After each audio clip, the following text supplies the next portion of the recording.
Hello, students. Good evening, everybody. Boa noite, todos e todas estudantes da Uninter. Be welcome to this presentation. I'm Teacher Jeff, on behalf of the Global Hub and also Curso de Letras Inglês. It's a pleasure to welcome you here today. I'm here with two very special guests, Nicole and Charlotte from EF Education. Good evening, girls. How are you?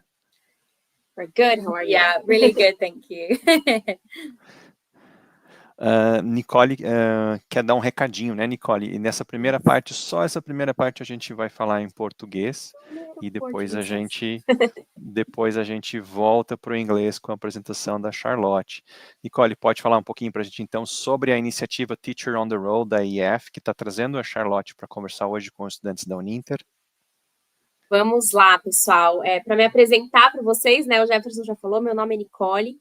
Eu atuo como gerente de relações acadêmicas na EF Education First.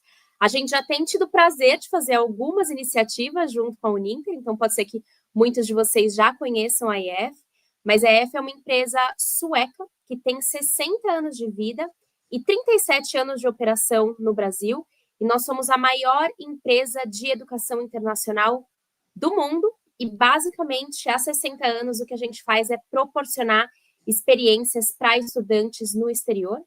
Um ponto muito importante sobre a EF é que a EF não é agência de intercâmbio, nós somos uma instituição de ensino, isso porque a gente tem 50 escolas próprias espalhadas pelo mundo, em 20 diferentes países, onde a gente ensina 10 diferentes idiomas. Então, a gente está super espalhado pelo globo, temos escolas nos Estados Unidos, no Canadá, no Reino Unido, no Japão, na Coreia do Sul, na Austrália, enfim.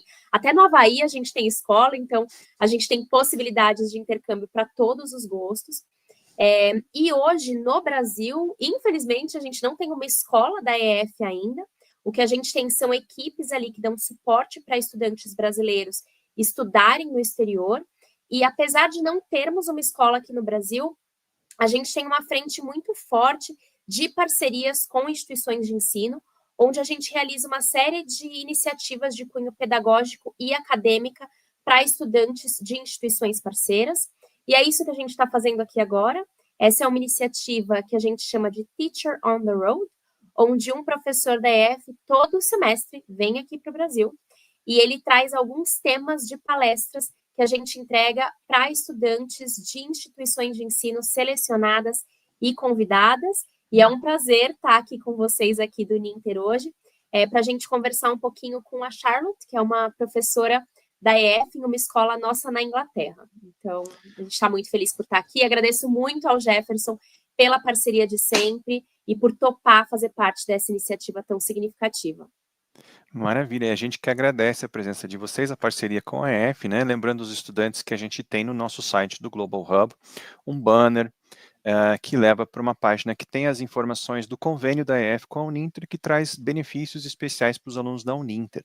Então, eu já vou daqui a pouco colocar aqui no site, no chat também, para vocês verem, né? E é, assim, um prazer enorme receber vocês. Lembrando que a gente tem uma aluna que acabou de voltar do intercâmbio da EF na África do Sul, teve uma experiência maravilhosa, e ela vai estar comigo online num programa do Global Hub em breve, né? A gente já conversou e ela vai falar tudo sobre como foi essa experiência. E nós temos mais um aluno que vai, se não me falha a memória, em agosto, né? Tem um menino que agendou também já para ir para a África do Sul. Então, maravilha! Incrível! Muito bom, é uma experiência única, inesquecível, transformadora, então, muito especial essa parceria para nós. Legal, ó, tem até alguém já elogiando vocês aqui, ó. EF English Live is wonderful, I studied there for many years. Então já temos fãs da EF aqui nessa live da Uninter. Okay, so now we go back to English, okay? Right? Okay. Thank you so much, Nicole. So thank you so much, Charlotte, for being here with us tonight. It's a pleasure to welcome you here. So we're going to have this presentation with Charlotte. You feel free to write any questions or comments here in the chat, okay? At the end of the presentation, Charlotte will be capable of answering a few of the questions, right? She will have time to answer a few of the questions. And then we can talk about this very interesting topic. So good evening, Charlotte. Good evening. Thank you so And I'll much. leave the screen. Yeah. All right. Let me just get the presentation. Okay, I'll put your presentation here on. Yeah, amazing. Thank There you. you go. So, good evening, everybody. Thank you so much for having us here. It's an absolute honor to be talking to you guys this evening. So I will be presenting what I think is a very interesting topic, which is all about verbal and non-verbal language. So about how gestures, expressions, and actually slang as well, how they vary around the world. So there's quite a lot of content that we will be covering today. But before I go through the content, let me just explain who I am a little bit more as well. So, as you know, my name is Charlotte, and I am an English teacher at an EF school in Bournemouth. If you're not too sure where Bournemouth is, don't worry. It's quite a small town just in the south of England. So, I've grown up by the seaside, and we have a lovely small school where students from all around the world can enjoy the beach and the very relaxed lifestyle that we have there.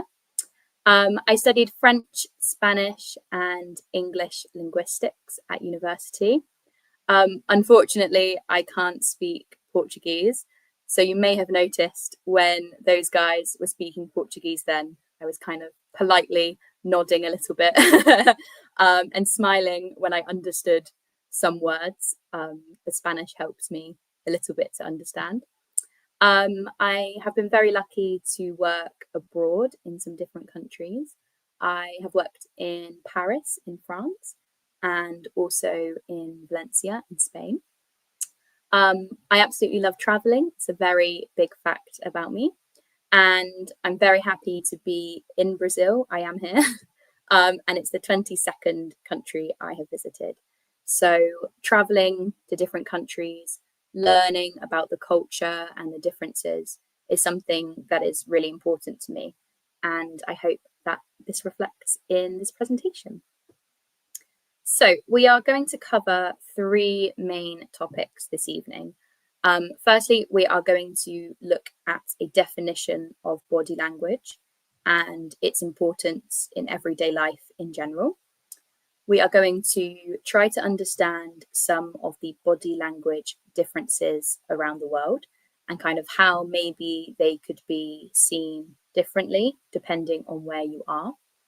And finally, we will be looking at some slang in US and UK English. So I am British, you'll notice with my accent, and a lot of the vocabulary that I use is very, very British. And if I was in the United States, or sometimes if I'm speaking to people who are learning English, sometimes my vocabulary or my pronunciation is a little bit difficult to understand because it's very, very British. So we'll look at some differences, maybe some common mistakes, comparing the two sort of forms of English. So, what is body language?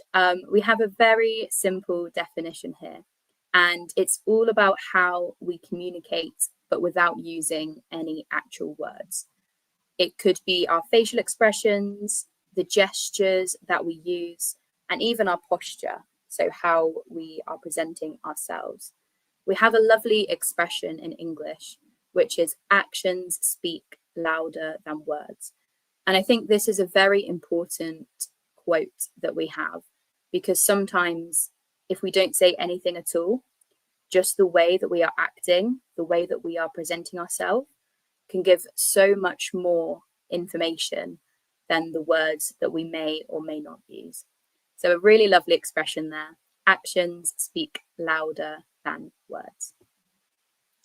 Okay, so some features of body language that we have, and a lot of them can be put into these categories: facial expressions, gestures, and some others which are also features of body language, but maybe not quite in those first two categories. So looking at facial expressions, of course, smiling is a really, really big one.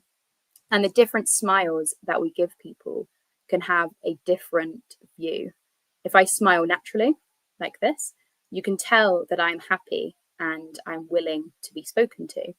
But sometimes we might smile in a more sarcastic way, like, maybe I'm not so willing to be spoken to, or maybe it's showing a different emotion.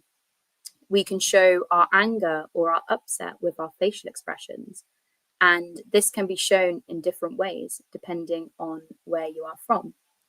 Our facial expressions also show if we are feeling embarrassed. So if I'm like this, maybe I feel uncomfortable and my eyes have changed. Speaking of eyes, eye contact is something that is a very important indicator of how we are feeling. If we are confident, we are more likely to have prolonged eye contact. If we are nervous, maybe we look away a bit more. Maybe our eyes go down to the floor. So eye contact is a really, really important one too. And blinking. I will actually go into a bit more detail about blinking in a second, and how it can mean a few different things depending on where people are from. Moving on to gestures. So I'm not really using my hands to speak, apart from now when I'm giving you an example. But using our hands while we are talking really helps to give our message more meaning, or it helps people listening to us to understand even more. Asking for the bill. In American English, you might say asking for the check. But if you're asking for the bill, maybe there's a gesture that you might do, maybe something like this. And this can also be very different around the world too. Saying everything is good. It's a very simple gesture, often just a thumbs up to show that you understand, that you are happy. And making a heart shape. I will also go into some more detail with this one, but it's a very common gesture that people do. But depending on their age or where they're from, maybe they do it a little bit differently. And finally, in the third category with others, we have personal space. In different countries, personal space has a different importance. Maybe some cultures prefer to be a bit further away. Maybe some cultures, it's okay if you stand very close to somebody. It can really, really depend.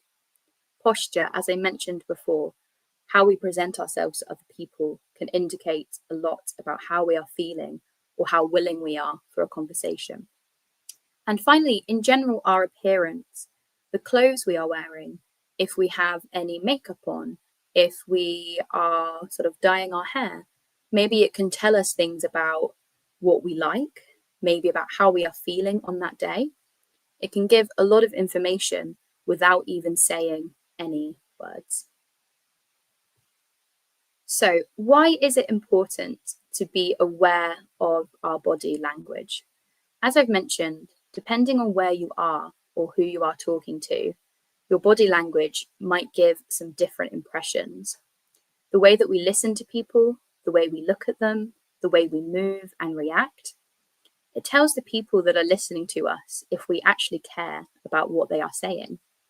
If we are being honest, normally our body language doesn't fail us. This is why you can sometimes see if people are lying, because their body language, how they are acting, doesn't always match with their words.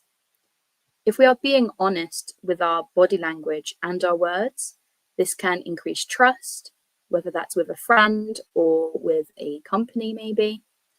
The clarity, so making sure the message is being understood, and also with rapport, so how you get along with somebody. Of course, this can cause mistrust, it can cause confusion if it is different to what we understand. And this is where the kind of cultural differences really come to play. Of course, a quick note, sometimes people have trouble with sort of differentiating between body language, different features of it. Maybe some people can find it difficult to maybe give the right body language. So as best as we can, it's really important to kind of try to do this and to work on it to be clearer communicators. So the second part of this lecture is really looking at the differences around the world. Hopefully we've got a little bit more of an idea now of some different features of body language, but we're going to see how they can vary in different places around the world. There's a lot of differences in the UK, some of which might surprise you. We're comparing the US, Japan, and maybe even Brazil as well, has some sort of slightly different meanings and things that could potentially catch you out. So I'm going to start with some UK specific examples. And of course, I've spent a lot of my life living in the UK. So these are things that I have lived and also things that I have seen my students be a bit confused about potentially. When they first arrive at the school in Bournemouth, maybe they don't know these things, or maybe they surprise them because they are so different to their own culture. The first one is a big one, and that is greetings. So in the orange box here. A lot of countries in Latin America, in Europe, like to greet in a very open, a very, very friendly way. Maybe with a hug, with some kisses on the cheeks. British people do not do that. I will only hug someone if they are a very close friend or if they are family, someone that I really, really care about. For me, it feels strange sometimes when I meet somebody for the first time and they go straight in with a hug or with kisses. As a British person, this is something that takes some getting used to. And I have noticed that a little bit in Brazil, where I have met some teachers in schools and they're very open and it's so friendly. But sometimes I'm standing there like, oh, this is very different for me. The next one is the peace sign. And this is my favorite thing to explain to my students. When we're taking pictures, often people want to do the peace sign with your fingers, like in the photo. And I often see this done the other way round. So to do it properly, you can see my hand here is facing my camera and I'm going like this, peace. Often people do this the other way round and I can't even do it because it feels so rude to me. In the UK, if you try to do the peace sign this way round, so imagine I have my thumb there and then I'm going to split my fingers like that. It means something completely different. It is a swear, it's a curse. So it's like the equivalent of just having your middle finger up. So in the UK, if somebody does that to you, they are not happy with you, okay? So I often tell my students that if you are trying to do this sign, the peace sign, you need to make sure that your palm is facing outwards. We do also swear with just the middle finger, but it's really, really common to do with the two fingers. So something that always surprises students when they arrive in the UK. And a final note, just talking about the UK, is a general lack of gestures. I've already mentioned that we don't do the kissing with the greetings. We're a lot more reserved. We tend to keep ourselves to ourselves. It's a very common expression we have. When we see people doing all of these gestures, sometimes to a British person, it feels a little bit crazy. I often think about people I've met around the world and they're very passionate with their talking. British people tend to be a little bit quieter. There are times when we are very loud, of course. A lot of people know the British stereotypes of drinking and at the football. But in general, we are very quiet and reserved people. So we tend to generally have a lack of gestures when we're speaking. And it's something that if you compare to other countries, you can really, really notice it. So some other examples of differences around the world when it comes to body language. I'm going to start with Japan. And Japan are very, very different actually to other countries. And I've met a lot of Japanese people and I've seen these in real life. It's very interesting to analyze. The first one is silence. If you think about yourself and you think about everyday life, we don't tend to really like silence very much. Sometimes people want to fill the silence with some words, or maybe it's uncomfortable, so they want to laugh. In Japan, silence is really, really treasured. It's something that is relaxing and it's wanted as well. There aren't really awkward silences in Japan. I'm sure there are some situations where maybe the silence is too prolonged, but Japanese people in general tend to be very happy to sit in silence, whereas people from other countries might not be as comfortable with that. The second one is in terms of the greetings that I previously mentioned. It's very, very common in Japan to bow when you greet somebody. It's a sign of respect. And I've had some lovely students over the years who, if they are entering the class or leaving the class, they will do a little bow to show their respect. I think this is a really lovely greeting, but it's not something that you see in other countries around the world. Moving on over to the kind of bluey side that we have is with the Middle East. And I have a colleague who has spent a lot of time living in Saudi Arabia. And these things can also apply to some of the other countries in that area of the world. The first one is interesting with left hand and right hand. So imagine I am taking a drink and maybe having some of it. It is expected in some countries in this side of the world to only use your right hand to do this. So if you are taking a drink, or if you are maybe eating some food, if you are giving a present to somebody, then you should use your right hand. Because I've heard that if you use your left hand, this is seen as dirty, because we associate, or they associate more so, the left hand with maybe using the toilet or something like that. So it is expected to use your right hand. And if somebody was traveling to one of those countries, maybe this is something that could get confused. And maybe they would seem disrespectful without meaning to. Another point is the gender specifics. In the Middle East, there are a lot of differences with how men and women act with whichever gender they are with. And there are some differences with how much eye contact they maintain, and whether this has a different meaning than maybe it would have in other countries as well. Moving on down to the bottom, we have some kind of more general examples. The first one I'm going to mention is the OK sign. And this one does a lot depend on the positioning, really, that you are doing. So in general, if I was to do an OK sign, I'd put my thumb and my index finger together, my fingers like this, and say, yeah, OK. But of course, this can be taken as differently. And I'm sure you can imagine maybe the meaning of that. So like this, for me, is OK.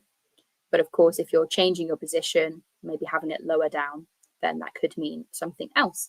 And it could be misconstrued, could be misunderstood as something else. The next one is pointing. And as a child, I was often taught that pointing, so going like this, is quite rude, and that it's not something that you should do. If you want something, you should maybe use your words instead.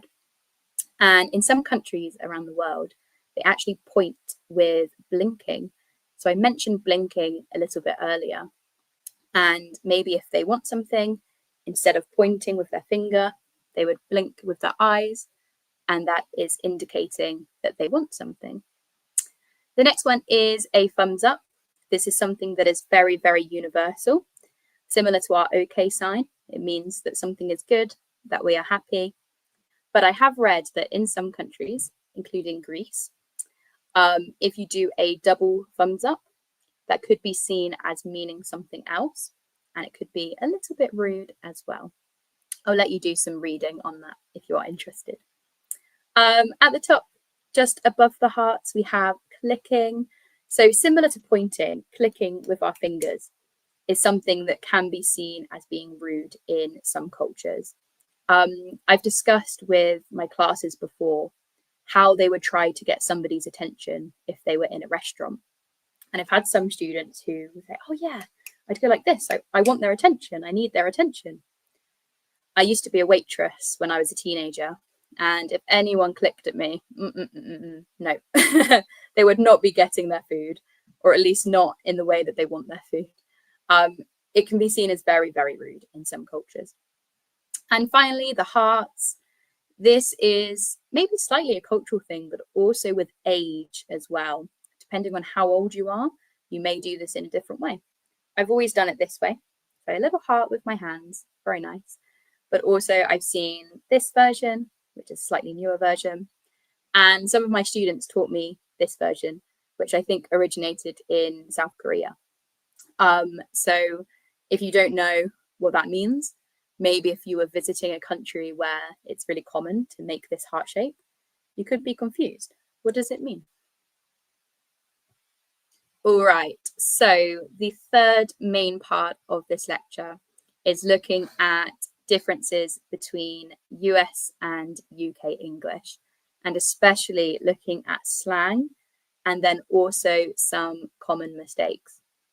Depending on where you are around the world, you are likely to learn a certain form of English. I think a lot of people in Brazil learn more American English. It makes sense because you're a little bit closer. And when my students arrive, sometimes they use a lot of American English in their vocabulary. Mostly I'm happy with it. It's fine. Unless it's soccer for football, then it's not fine. It is football. But there are some differences which could be a bit confusing depending on where you are in the world. So just a quick explanation on what slang is, just in case you are not too familiar with the term. It's the informal English that we use in our everyday conversations. You're not very likely to see it in textbooks, although more modern textbooks are including it a lot more because it's used so often. It's very, very common in real life. I often have students who arrive in England and they thought their English was really good. Maybe they were B2, C1, but then they walk in the road and they can't understand anything that anybody is saying to them. That's because they're using a lot of this slang. In British English and in American English, there are many slang words, as you can imagine. Sometimes they have a very similar meaning, but sometimes they can have sort of different meanings as well. Just an example of a little bit of slang. In the US, you might say, want to grab some coffee? Grab meaning, let's go and get some coffee. In the UK, we tend to shorten a cup of coffee or a cup of tea to a cuppa. Fancy a cuppa? Do you want a cuppa? If you go to somebody's house in England, one of the first questions they will ask you is, oh, do you want a cuppa? Do you fancy a cuppa? We're asking if you want a cup of tea or maybe a coffee. So that is a very quick explanation of what slang is. And we're going to have a look at some differences with US and UK slang. I've put these into 3 different categories. So we have greetings and people, feelings and emotions, and also opinions.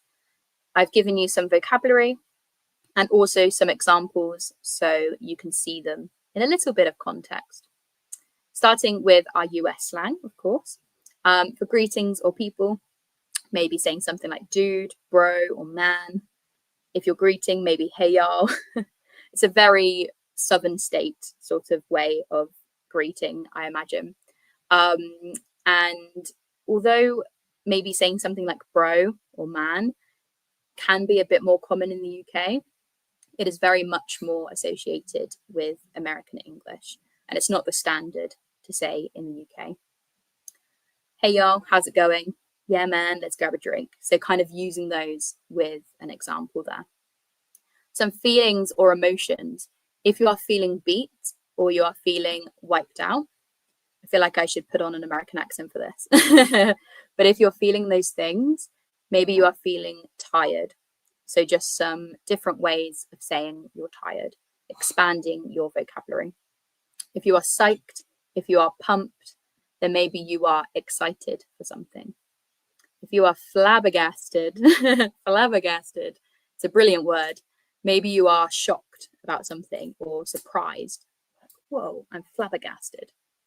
And finally, super. So super can be used to give more emphasis on what you are saying. I feel super tired. I feel super wiped out today.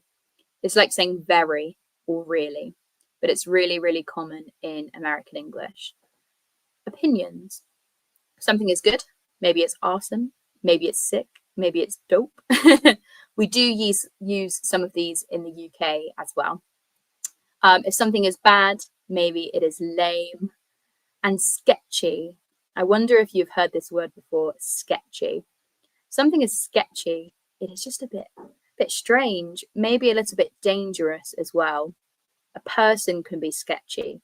Maybe you don't trust them. A place can be sketchy. Maybe you don't want to go there in the evening or late at night. So something that I want to mention before I go on to the UK slang is that because of the influence of television and film, a lot of these words that we have from the US are used in British English too. So super is a really, really common example. And a lot of teachers of British English kind of don't like this infiltration of the Americanisms. Personally, I grew up watching a lot of Disney Channel, like Hannah Montana. I grew up watching Nickelodeon as well.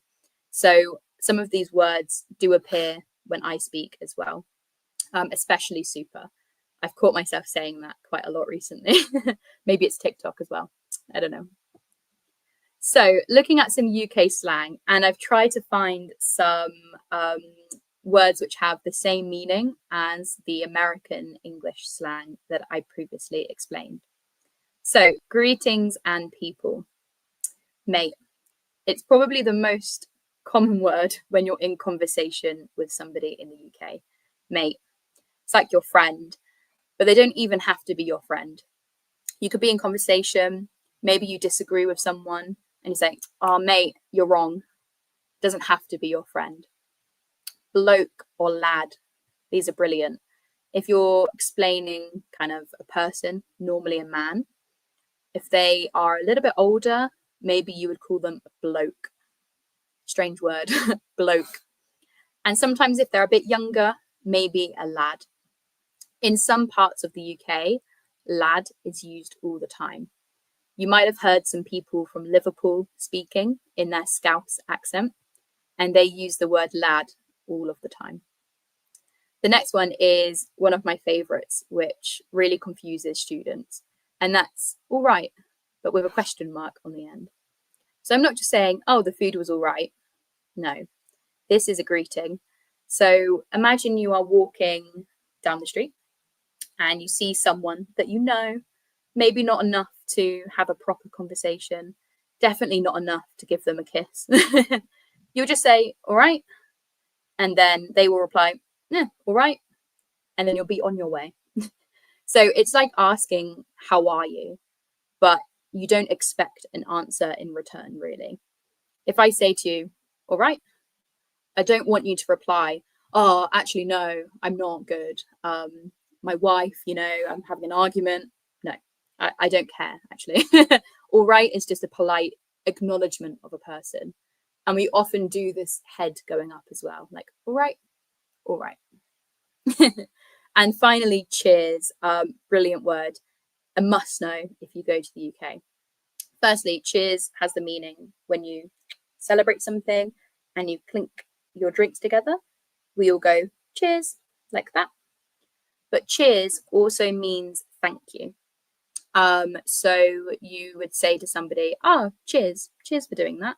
Cheers, mate. You can put them together. And you will hear this in the UK when you are getting off a bus. The bus driver more than likely will say, cheers, mate.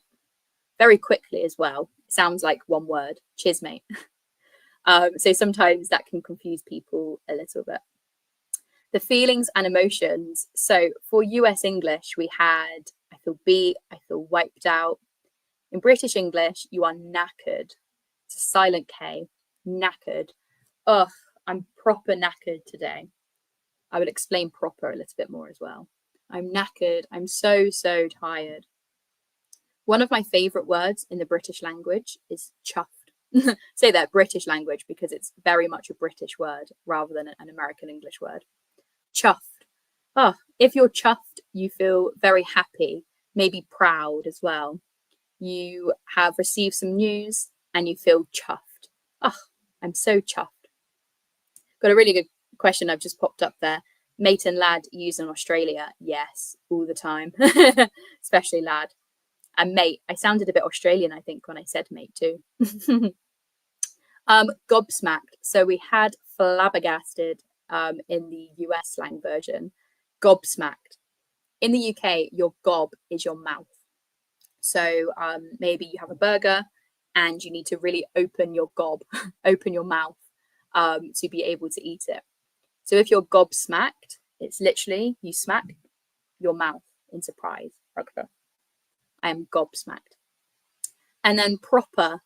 Now this is a very British English word. Instead of saying, oh, I'm super excited, maybe you say, oh, I'm proper excited. I'm really excited. Oh, it's proper nice, that is. Opinions. If something is really good, maybe you'll say it's brill, short for brilliant, or banging. This is a much more recent slang word. Oh, this burger is banging.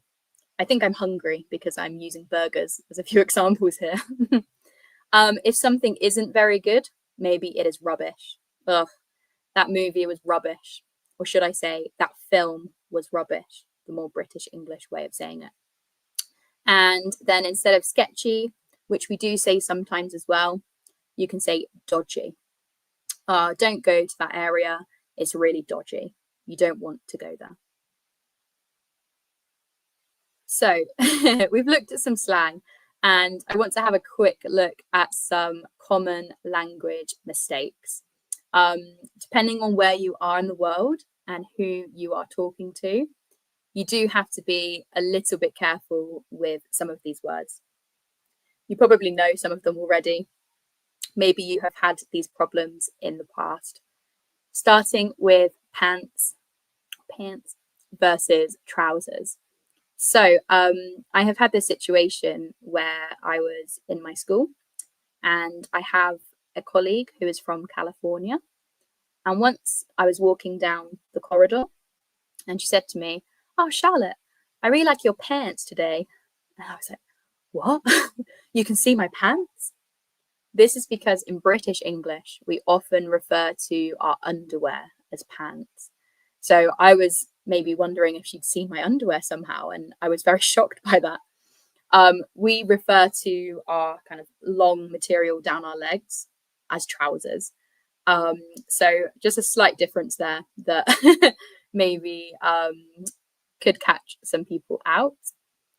The next one is a big one, and you think about food in the UK and a lot of people will think of fish and chips. I'm British. I love fish and chips. It's a big part of British culture. But these words can be confusing depending on where you are. So for me, chips are as in fish and chips, the long sticks of potato that you get, quite thick as well. Whereas in the US, chips are like the small potato discs that you eat in a packet that are very crunchy. However, in the UK, we call those crisps.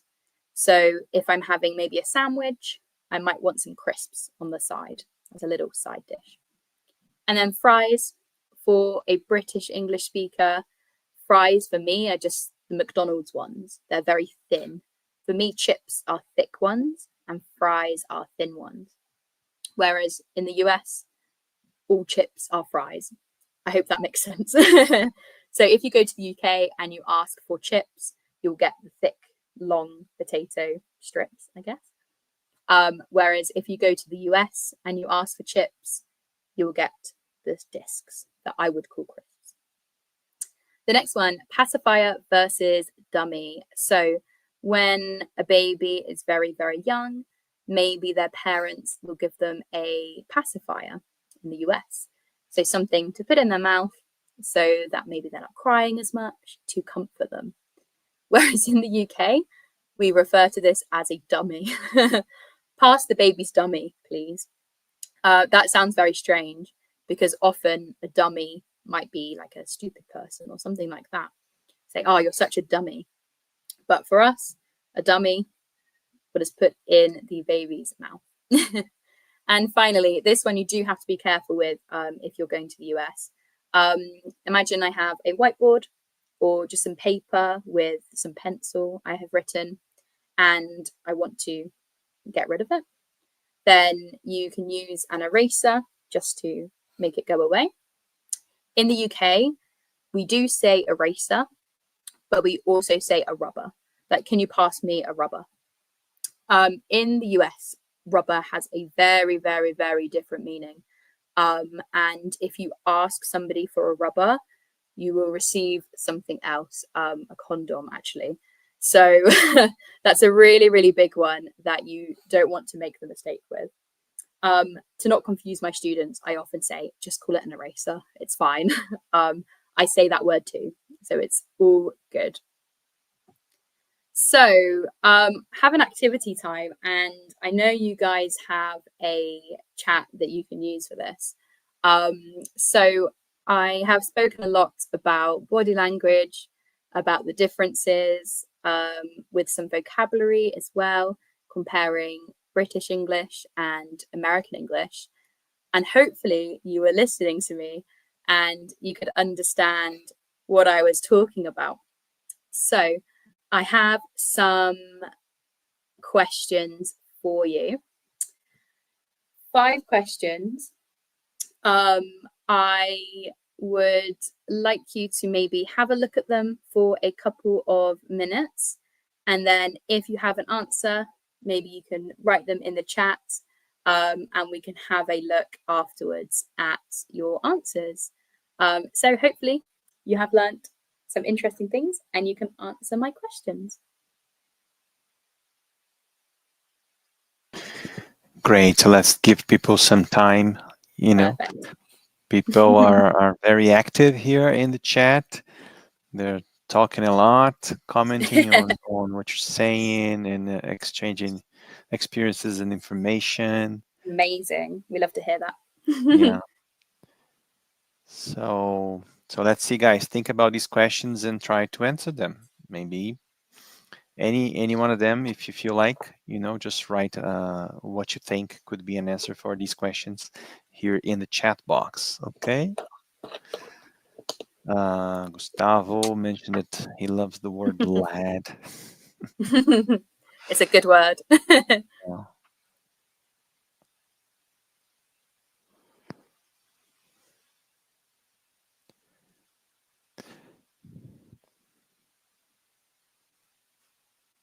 So Julia asked about cuppa, I think, right? Oh, yeah. How are you going to know if it's tea or coffee? That is a brilliant question. If someone asked me if I'd want a cuppa, normally I would assume that it's tea. And the average British person would probably assume that it is tea as well. If you want a coffee, you normally have to specify. So, do you fancy a cuppa? Oh, yeah, can I have a coffee, please? Or do you fancy a cuppa? Yeah, and then you'll probably receive a tea. And something that you guys find weird maybe is that British people drink their tea with milk. yeah. It's traditional. It's delicious. You have to Very try unusual for Brazilian people. I know.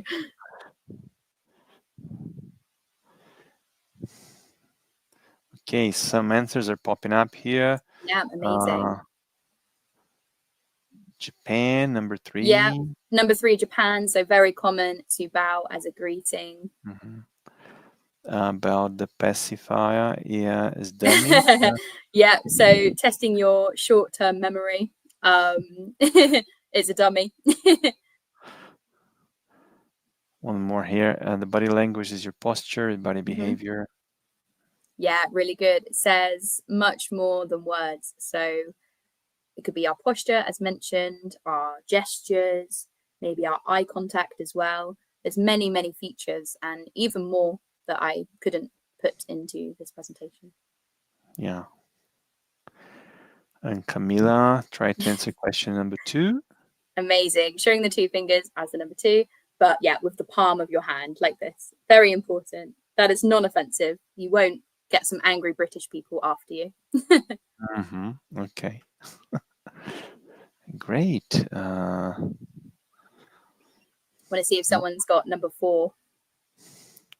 Ooh, another really good answer for the first one. Yeah, really nice. It does, yeah. Like this, maybe you're not very happy, or you're not enjoying what you're doing with your arms crossed. You can close off your body. Yeah. Does anybody remember what's the answer for number 4? Yeah, that's my favorite question.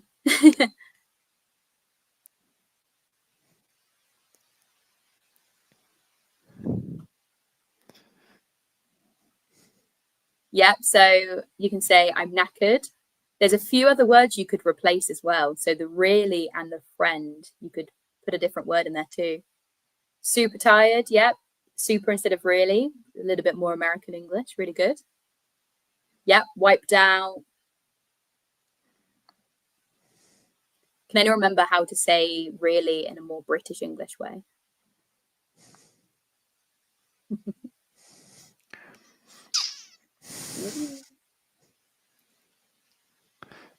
Really, in a very British way. Yeah, begins with a P. I'll give you a clue. Yeah, Aline Hines is on to it. Yeah, Right? proper. You can say, oh, I'm proper knackered. Really good. Is this more a new thing or from the younger generation to use this use of proper? No?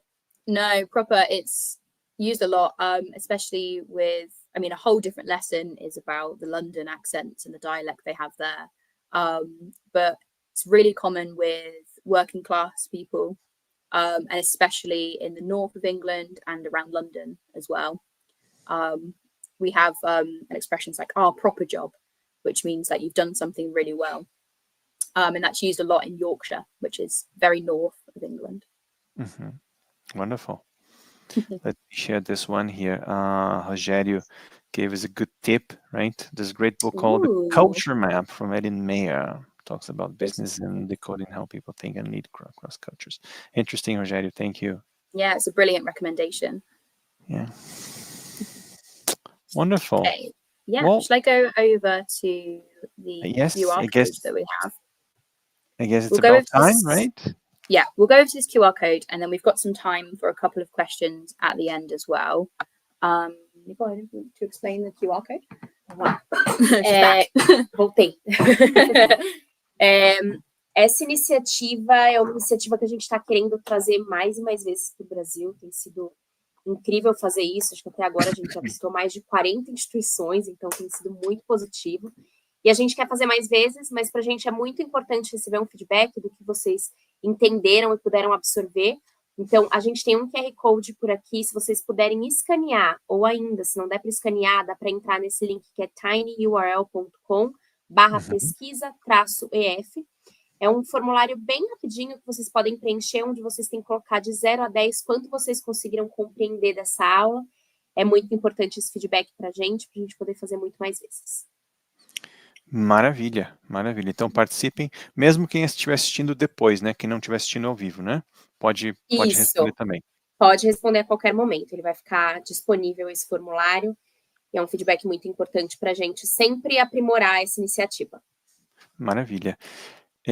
Muito legal, a palestra muito interessante, né? Uma excelente participação dos estudantes. Só lembrando também que para nossos estudantes da Uninter que querem receber um certificado de participação, eu deixei o link para vocês, quem não se registrou ainda pode se registrar. Depois vocês vão receber perguntas sobre a palestra para poder, respondendo essas perguntas, receber um certificado de participação, tá? Mesmo quem não assistiu ao vivo, não tem problema.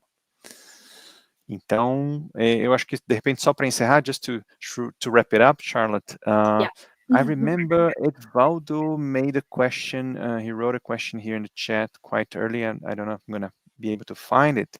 But anyway, he asked, what do you think it is the most common mistake people make in terms of body language when they travel to the UK, for instance? Brazilian people. If you already have some knowledge about how Brazilians communicate using their bodies. So, gosh, I would maybe say potentially just the closeness. So it's not a bad thing. I love how I feel Brazilians are very happy, very relaxed. But sometimes maybe British people don't expect how close that they maybe get to you. Right now we're so close together. That's fine. But so maybe just, you know, the spatial awareness a little bit. British people like to have a lot of personal space. I would need to remember a bit more my Brazilian students. But often it's just that British people being more reserved is maybe more of an us issue than it is with you guys. Maybe the kissing and the hugging. Yeah. Very like touchy feeling. Wonderful. All right, wonderful. So I guess that's it, right? Yeah, brilliant. So it was wonderful presentation, very insightful. Thank you so much. And I'm sure everybody enjoyed. We had a great audience here today, and many more people will be watching it later on. So please participate, answer the fill out the form, right? Accessing through the QR code. And thank you so much, girls. It was wonderful having you here today. Thank you so much for having us. Yeah, there's too many more. Yeah. Yes, looking forward to the next. Okay. Yes. Thank you. Bye-bye, people. Thank you so much. Bye-bye. Bye-bye. Cheers.